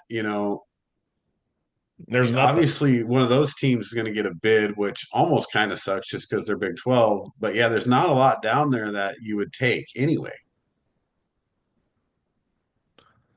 Well, it's weird, and this is what I hate about the big conferences. Because then you get teams that don't play each other, right? Like No, Indiana. they can't. There's too many teams. I know, well, Indiana's in the Big Ten and they didn't play Oregon or Penn State Mm. or they played one team that was good. Is it their fault that how the schedule is? No, they won the games that they needed to. But it's a weird thing. It's like, oh, well, you're in the Big Ten, but you're playing the crappiest Big Ten teams. Well, yeah, I mean, and that's so then you talk about these power comps, especially just Big Ten SEC. If you separate them out, they still have a lot of bad teams.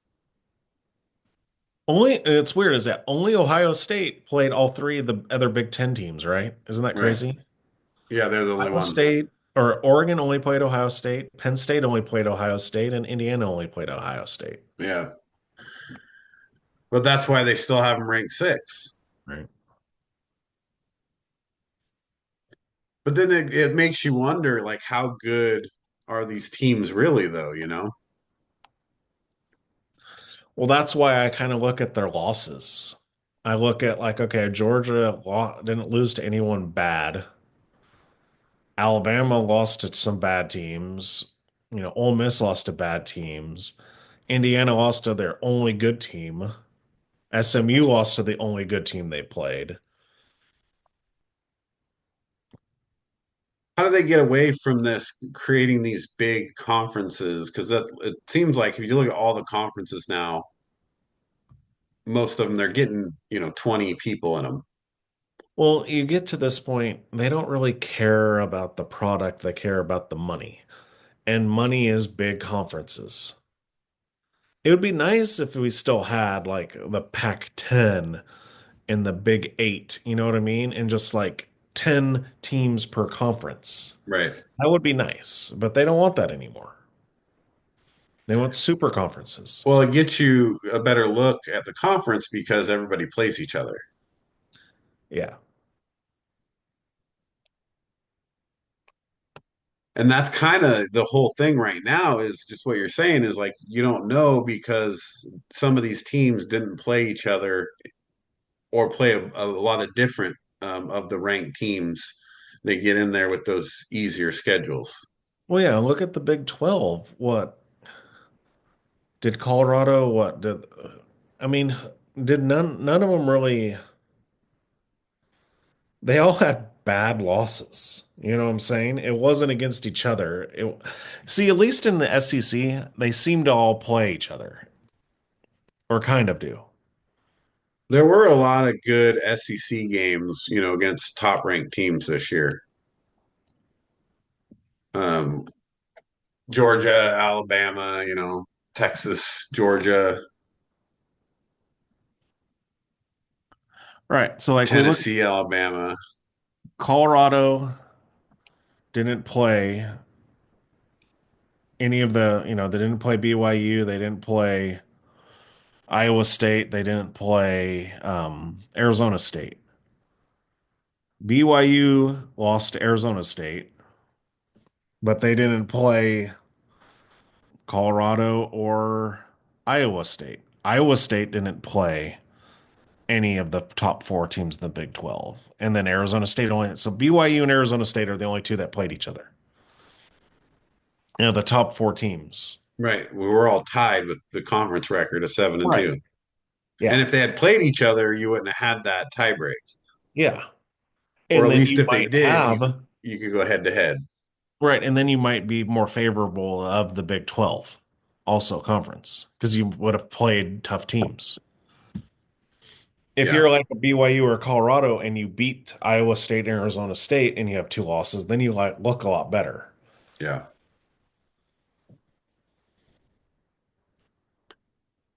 Yeah, so that's the throwing the off this playoff system. So one, they have too many teams in these conferences. They're not They getting got to to get rid of play the each other conference. enough. What's that? They got to get rid of the conference championship game. Well, that too. Yeah, I think if you're going to keep, especially if you're going to keep these big conferences, and then you're on 100% ranking system. So now it's about who's ranked in the top 12 when you get there. Because then you're getting rid of automatic bids too, right? If you're getting rid of conference championships, unless you're just giving the automatic bid to the winner, which then you might be doing it by tiebreaker. Yeah, because that would be the weird thing with like what happened with the Big 12 this year. Right. Because So that then what the poses that. tiebreaker would have been what? Because Arizona State's ranked higher would have what it would have came down to. Well, their conference tiebreaker now is a little weird. It's they look at head to head first, and then they look at Who they similar play. teams played, like who Yeah. they played and how they played, against teams that they played similar and how strong their schedule was. And again, that's all up to perspective, though. Like, so the tiebreaker wasn't really a tiebreaker. It wasn't a statistical tiebreaker, really. Right. So you got Colorado and BYU be like, hey, we should still be in this. Yeah. Because then, like I said, what's your other option? Then you just go back to straight rankings, then, right? Hmm. And then it's up to the people doing the rankings. Well, then you're going to be dominated by the Big Ten and SEC because they're going to always have the most high ranked teams, at Well, least you're right going to get now. that anyway, though. Yeah. But yeah, Well, I like yeah, because you would have like Texas, you could have like Big Ten and SEC just have all the bias. right. Because you already have four SEC teams and four Big Ten teams going. And So three eight, SEC. Oh, four, you're right. yeah, Tennessee, I forgot. four. So Tennessee. eight of your 12 are SEC and Big Ten. Right. That doesn't leave a lot of room for everyone else. No. Nope. And then if Notre Dame gets in like an automatic gets in if they're whatever, because they're Notre Dame. Yeah, they should. They got to be done with that. Notre Dame's got to join a conference. I know it's Notre Dame, but come on, man. Well, aren't they in the ACC for basketball? Yeah, I think so. Yeah. And then they play like an ACC schedule, don't they? Yeah. Or Big Ten schedule or something they do. Besides their games, they normally play like Stanford and stuff, USC. All right. Well, let's pick these games. Uh, Friday. I mean, really, the game there is Boise State UNLV. Boise State favored by 4. Um, oh, UNLV's playing better lately. They're on a run.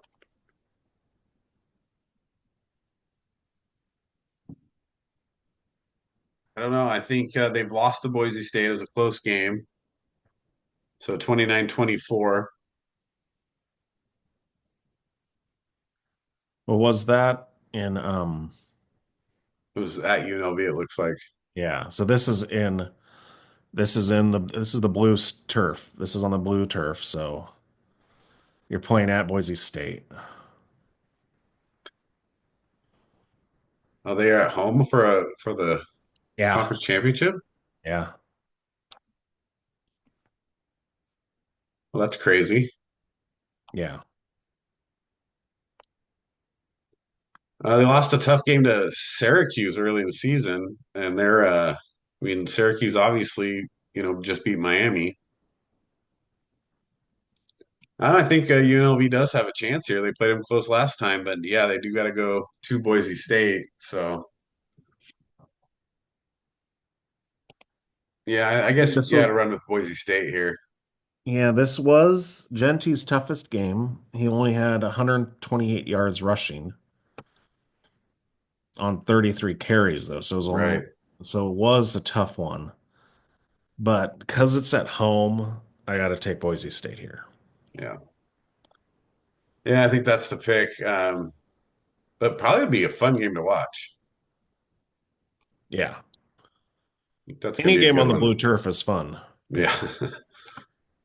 Arizona State, Iowa State, Big 12 championship. This one looks like it's in Texas because that's where you'd go. You got to play it at a different place. Yeah, it's in the Dallas, it's the Arlington, so it's Dallas Cowboys Stadium. Yeah. What do you think here? I'm gonna go Iowa State here because I thought they were the best team in the conference, and then they had just some bad games, but I think they've come alive. So I'm taking Iowa State. Yeah, I'm gonna go opposite on this. I'm gonna go Arizona State. I think Arizona State they they come out and they jump out fast, and if they can get those first couple touchdowns rolling, I think they have a good chance to just hold on and beat Iowa State. So Iowa State, it's the first quarter. They have to win the first quarter. If Iowa State comes out of the first quarter ahead, I think they probably win the game. But I think Arizona's going to come out quick. Their running back is a beast. Skate Boo or whatever his name is.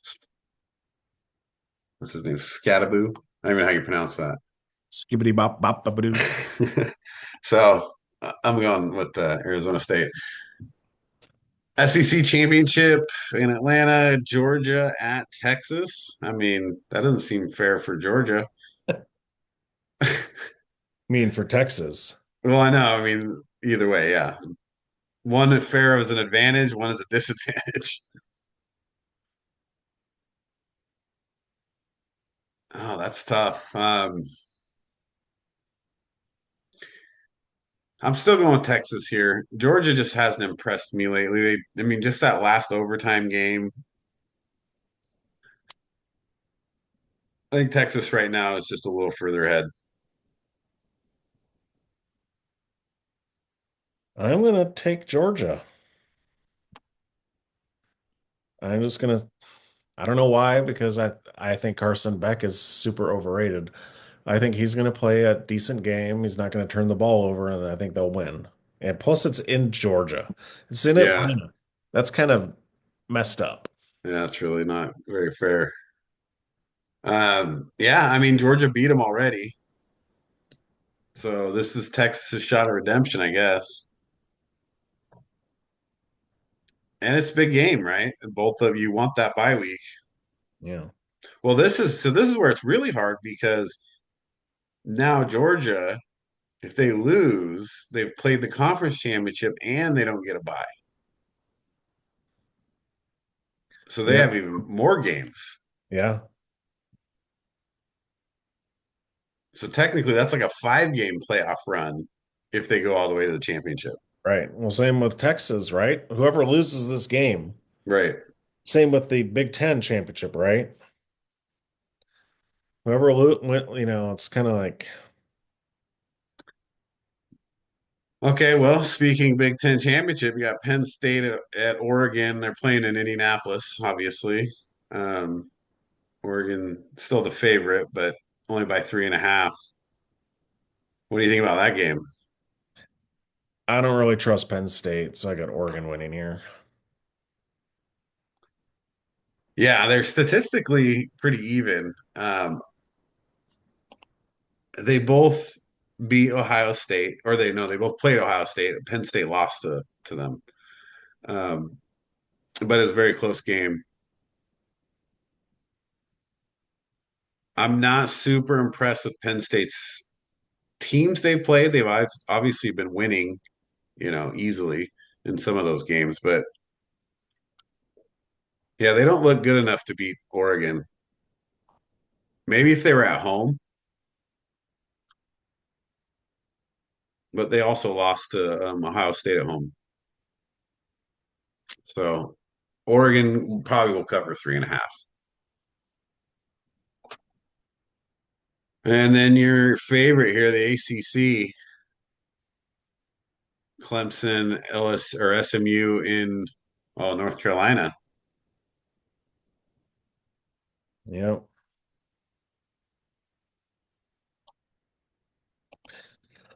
I'm taking SMU.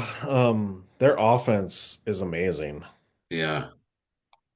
I think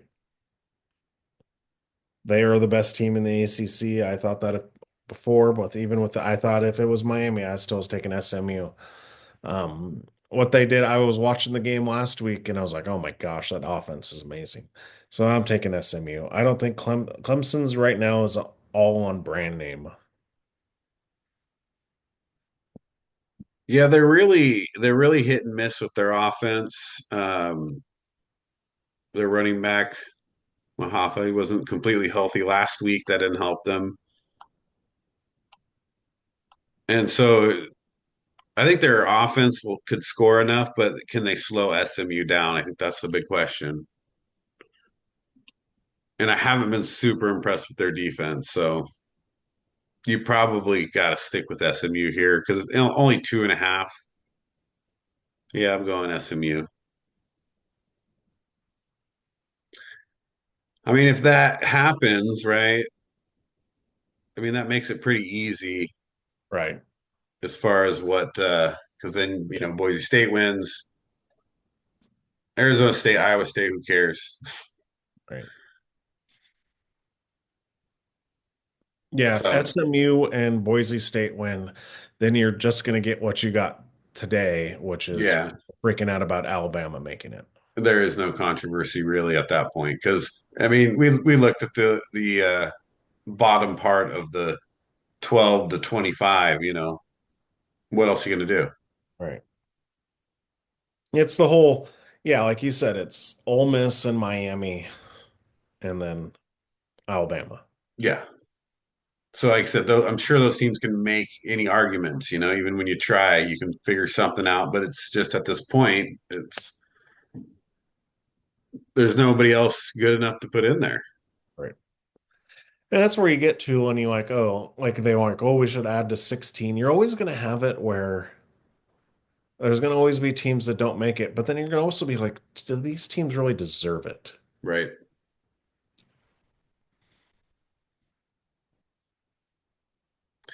Yeah. I mean, 16 teams, what does that even benefit them, though?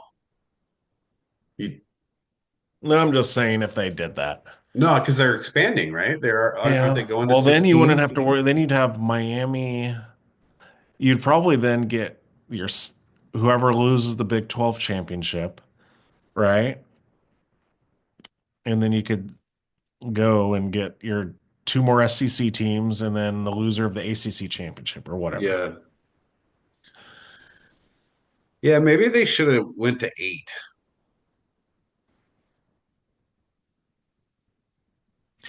Well, then it would be hard because they still want the regular season to count. So then they still want conference champions, right? Right. So then if you go to 8, you're going to be four conference champions plus the four at large.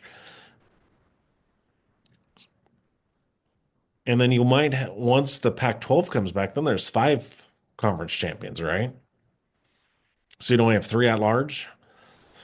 So you'd be looking at like Penn State, Ohio State, and Georgia, and that's it. Or, Yeah. Well, the Pac-12 though, that's really just the Mountain West, so you can just take away their bid and move it over. yeah. You don't have to. I mean, the Pac-12 at this point, they only have two teams. Right. But once they get to, I think, 8 or something, they're already contractually obligated to be putting Yeah. it back to the Power Five Right. And who are they going to get? Mountain West teams. so far. But then I heard they're trying to get some other schools back too. If I was Like, UCLA and USC, I'd go back. well, I think they're looking at like Stanford and Cal. Yeah. They should definitely go back. I don't know, but it's silly. You need to reduce those conferences anyway. So it's stupid to take 4 out of there and move them over to the Big Ten. I just don't understand that. All right, well, we'll see. This good big games this weekend still. Fun to watch. Definitely excited for the Pac-12 championship. Let's see. Fantasy, we all wrapped up today, so we're all in the playoffs. So that's not going to be too exciting for the next couple weeks until we get to the playoffs. Um, all three HSC podcasts are in the playoffs. Think that's the first time, or no? Yeah, it's first. It is the first. Okay. We're all 9-4, so now it comes down to points, right? So you got, Yeah, that's just who we play, though. huh? It's just deciding on who we play. We're all On the in. seeding, but you Yeah, only got a 12-point lead on Tom. right. You might go from the first seed to the third seed. Well, then I get to play the second seed. Yeah, that would be me. Yeah. Or if someone else goes to the first seed, like how far are you behind? Oh, I'm far behind. I'm 70 behind you. Right. There's no way I'm catching you. Well, I mean, I don't want to play Wes's team either because look how much he's scoring. Right. And yeah, then Wes is 53 behind me. So He's not catching me. So he would be, if we all won, it would probably be I would play Tom and you'd play Wes. Right. As it stands right now. Yeah, because I got your sister, Tom has Randy, you have Big Mike, and Wes has Josh. But geez, Wes has Washington's on a bye. That didn't help him. I mean, yeah, McLaurin had a huge game He was on his, against. but McLaurin was on his bench. Oh, was he? This week he was on, or last week, yeah, he was on Wes's For the bench. Dallas game? No, no, not that game. For the Oh, he had 27 against Tennessee, but he was on yeah, the he had bench. a good game 2 weeks in a row. Yeah, But Wes had 147, so he didn't need it. right. Yeah, there's a little bit of seeding still as far as the fantasy football goes, but it'll make my sister sad to know that the playoffs are locked up. She was really excited. Yeah, she had to beat Wes. Yep, We're gonna have a new champion this year. No repeats. that's good. One of us, hopefully, will get the championship this year, but we'll see. Now, I'm looking at it's probably gonna be Tom, right? It's fantasy football, You can go Well, any way here in the he has a playoffs. good team though too. He's got a lot. He's very deep. Yeah, It's just for him, it's about playing the right people. But I mean, that's always what it is. But he doesn't have his reliant players as much. He's got a lot of depth to his team. yeah, yeah. He beat me in the one time we played.